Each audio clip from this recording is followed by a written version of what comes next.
नहमदुहु व नुसल्ली अला रसूलिहिल करीम, अम्मा बाद। अस्सलामु अलैकुम दोस्तों, उम्मीद है सब खैर वफ़ियत से होंगे। आज हम बात करेंगे सफूफ़ अल्सर मैदा। सफूफ़ अल्सर मैदा, मैदे के अंदर ज़ख़म, आंतों के अंदर ज़ख़म, आंतों में सोजिश, मैदा और आंतों की ज़ख़मों की वजह से बहुत ज़्यादा तकलीफ़, हत्ता कि पानी पीते हुए भी तकलीफ़ होती है।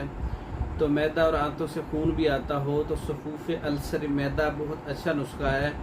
इसमें राल सफ़ेद उम्दा 50 ग्राम है, गूंद कीकर 50 ग्राम है, गूंद कतीरा 50 ग्राम है, गिरू 50 ग्राम है। तमाम चीज़ों को अच्छी तरह से पाउडर करके महफूज कर लें।